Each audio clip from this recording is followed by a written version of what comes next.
ನಮ್ಮ ಈ ಚರ್ಚಾ ಕಾರ್ಯಕ್ರಮದಲ್ಲಿ ಬಿಜೆಪಿ ವಕ್ತಾರರಾಗಿರುವಂತಹ ಶರತ್ ಹೆಗ್ಡೆ ಅವರು ಕೂಡ ಜಾಯ್ನ್ ಆಗಿದ್ದಾರೆ. ಸರ್ ನಮಸ್ಕಾರ, ಕಾರ್ಯಕ್ರಮಕ್ಕೆ ಸ್ವಾಗತ.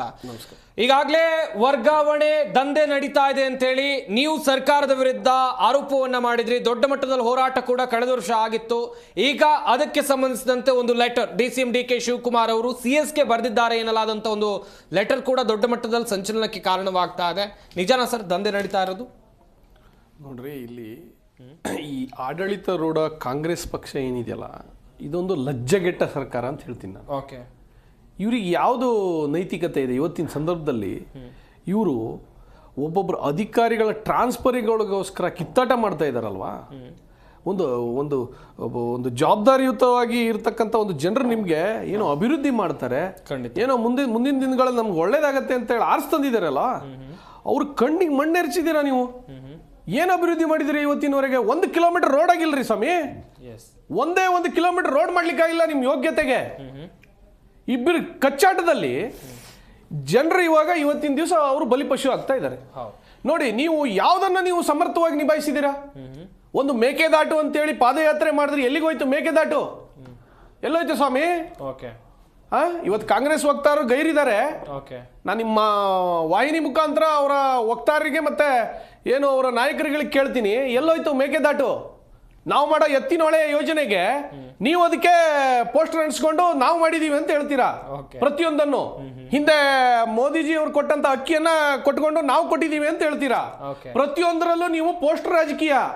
ಯಾರೋ ಮಾಡಿರ್ತಾರೆ, ಅದಕ್ಕೆ ನೀವು ಒಂದು ಅಭಿವೃದ್ಧಿಗೆ ಇದರಲ್ಲಿ ಗುದ್ಲಿ ಪೂಜೆ ಮಾಡೋದಲ್ಲ. ನೀವು ನಿಮ್ ತಾಕತ್ತು ದಮ್ಮು ಅಂತಿದ್ರೆ ನೀವು ಮಾಡಿ. ಪ್ರತಿಯೊಂದನ್ನು ನಾವು ಮಾಡಿರ್ತಕ್ಕಂಥದ್ದನ್ನ ನೀವು ಅಲ್ಲಿ ಜನರಿಗೆ ತೋರಿಸಿ ಇದು ಮಾಡ್ತಾ ಇದ್ದೀರಲ್ವಾ, ಇದು ಎಷ್ಟರ ಮಟ್ಟಿಗೆ ಸರಿ? ನೀವು ಒಂದೇ ಒಂದು ಅಭಿವೃದ್ಧಿ ಆಗಲಿಲ್ಲ ಇವತ್ತಿನ ದಿವಸದೊಳಗೆ. ಒಂದೇ ಒಂದು ಅಭಿವೃದ್ಧಿ.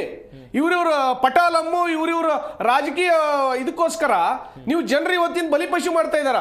ವಿರೋಧ ಪಕ್ಷವಾಗಿ ನಾವು ಪ್ರತಿಯೊಂದನ್ನು ನಾವು ಹೋರಾಟ ಮಾಡ್ಲಿಕ್ಕೆ ಹೋದ್ರೆ ಅವ್ರಗಳ ಮೇಲೆ ಕೇಸನ್ನು ಹಾಕಿಸೋ ಪ್ರಯತ್ನ ಮಾಡ್ತಾ ಇದ್ದೀರಾ. ನೀವು ಇದೇ ರೀಸೆಂಟ್ ಆಗಿ ನೋಡಿರ್ಬೋದು, ನಮ್ಮ ಏನು ಛಲವಾದಿ ನಾರಾಯಣಸ್ವಾಮಿ ವಿಪಕ್ಷ ನಾಯಕರಿ ಅವರು, ಅವರನ್ನ ನೀವು 5 ಗಂಟೆಗಳ ಕಾಲ ಬಂಧನದಲ್ಲಿಟ್ರಿ.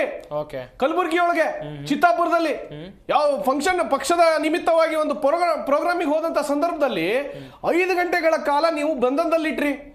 ನಿಮ್ಗೆ ನಾಚಿಕೆ ಆಗಲ್ವಾ? ರವಿಕುಮಾರ್ ಜಿ ಮೇಲೆ ಅನಾವಶ್ಯಕವಾಗಿ ಅಟ್ರಾಸಿಟಿ ಹಾಕ್ಸ್ತಾ ಇದ್ದೀರಾ. ನೀವು ಏನ್ ಮಾಡ್ಲಿಕ್ಕೆ ಹೊರಟಿದ್ದೀರಾ? ಗುಂಡಾ ರಾಜ್ಯ ಮಾಡ್ಲಿಕ್ಕೆ ಹೊರಟಿದ್ದೀರಾ. ಮಂಗಳೂರಲ್ಲಿ ನೋಡಿದ್ರೆ ಕೋಮು ಗಲಭೆ ನಡೀತಾನೆ ಇದೆ.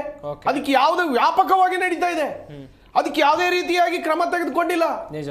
ನಿಮ್ಮ ಕುರ್ಚಿಗೆ ಅದೇ ನಿಮ್ಮ ವಲಸಿಗ ಕಾಂಗ್ರೆಸ್ಸಿಗರಾಗಿರ್ಬೋದು, ನಂತರ ಏನು ಮೂಲ ಕಾಂಗ್ರೆಸ್ಸಿಗರ ಮಧ್ಯೆ ದೊಡ್ಡದಾದ ಶೀತಲ ಸಮರ ಒಳಗಿಂದೊಳಗೆ ನಡೀತೈತೆ. ಇವತ್ತು ಮಾಧ್ಯಮದ ಮುಂದೆ ಬಂದಿದೆ. ನೀವು ಏನಕ್ಕೆ ನಿಮ್ಮ ಯೋಗ್ಯತೆಗೆ ಒಂದೇ ಒಂದು ಅಭಿವೃದ್ಧಿ ಕಾರ್ಯ ಮಾಡಿದ್ದೀರಾ?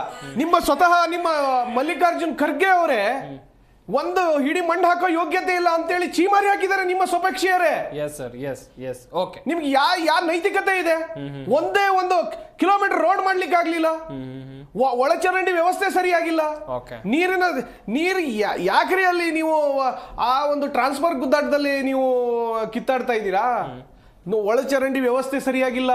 ಕುಡಿಯುವ ನೀರಿನ ಸಮಸ್ಯೆ ಒಂದೊದಗಿದೆ. ಎಲ್ಲಿ ಸರಿ ಆಗ್ತಾ ಇದೆ? ನೀವು ಟ್ರಾನ್ಸ್ಫರ್ ದಂಧೆಯಲ್ಲಿ ಮುಳುಗೋಗಿದ್ದೀರ ವಿನಃ ಯಾವುದು ಆಗ್ತಾ ಇಲ್ಲ. ಯಾವುದೇ ಅಭಿವೃದ್ಧಿ ಕಾರ್ಯಕ್ರಮಗಳು ಇನ್ನೂವರೆಗೂ ಆಗ್ಲಿಲ್ಲ. ಸೈಯದ್ ಅವರೇ, ಪುರಾಣಿಕ್ ಸರ್ ಆಗ್ಲೇ ಹೇಳ್ತಾರೆ, ನಾವೇನು ಯೋಜನೆಗಳನ್ನ ತಂದಿದೀವಲ್ವಾ, ಏನು ಎತ್ತಿನ ಹೊಳೆ ಯೋಜನೆ ಆಗಿರ್ಬೋದು, ಆಮೇಲೆ ಏನು ಪ್ರತಿಯೊಂದು ಮಹದಾಯಿ ಯೋಜನೆ ಆಗಿರ್ಬೋದು, ಪ್ರತಿಯೊಂದನ್ನು ನಾವು ತಂದಿರೋ ಯೋಜನೆಯನ್ನ ಇವರು ತಾವು ಮಾಡಿದೀವಿ ಅಂತ ಹೇಳಿ ಹೇಳ್ಕೊಳ್ತಾ ಇದ್ದಾರೆ. ಕಾಂಗ್ರೆಸ್ನವರು ಬಿಜೆಪಿ ತಂದಂತ ಯೋಜನೆಗಳನ್ನ ತಾವು ಮಾಡಿದೀವಿ ಅಂತ ಹೇಳ್ತಾ ಇದ್ದಾರೆ. ಅಂದ್ರೆ ಇವರು ಹಳೆ ಕಲ್ಲಿಗೆ ಹೊಸ ಬಿಲ್ ಅನ್ನ ಮಾಡ್ತಿದ್ದಾರೆ. ಪ್ರತಿಯೊಂದು ಹಂತದಲ್ಲಿ ಯಾವುದೇ ರೀತಿ ಅಭಿವೃದ್ಧಿ ಮಾಡ್ತಾ ಇಲ್ಲ. ಕಲ್ ಹಳೆದೆ, ಹೊಸ ಬಿಲ್ ಅನ್ನ ಮಾಡಿ ದುಡ್ಡನ್ನ ಲೂಟಿ ಮಾಡುವಲ್ಲಿ ಇವರು ಕಾರ್ಯಪ್ರವೃತ್ತರಾಗಿದ್ದಾರೆ. ಎಲ್ಲ ಜನ ಗಮನಿಸ್ತಾ ಇದ್ದಾರೆ. ನಾಳೆ ದಿನ ಇವರು 1 ಸೀಟ್ ಬರೆದಿದ್ದಂಗೂ ಮಾಡ್ತಾರೆ ಕಾಂಗ್ರೆಸ್ ಪಕ್ಷಕ್ಕೆ. ಯಾಕೆ ಅಂತಂದ್ರೆ ಪ್ರತಿಯೊಂದು ಗಮನಿಸ್ತಾ ಇದ್ದಾರೆ. ಬಿಜೆಪಿ ಮಾಡುವ ಜನಪರ ಯೋಜನೆಗಳ ಬಗ್ಗೆನೂ ಮಾಹಿತಿ ಇದೆ ಜನರಿಗೆ. ಕಾಂಗ್ರೆಸ್ ಏನ್ ಲೂಟಿ ಮಾಡ್ತಾ ಇದೆಯಲ್ಲ ಅದ್ರ ಬಗ್ಗೆನೂ ಜನರಿಗೆ ಮಾಹಿತಿ ಇದೆ.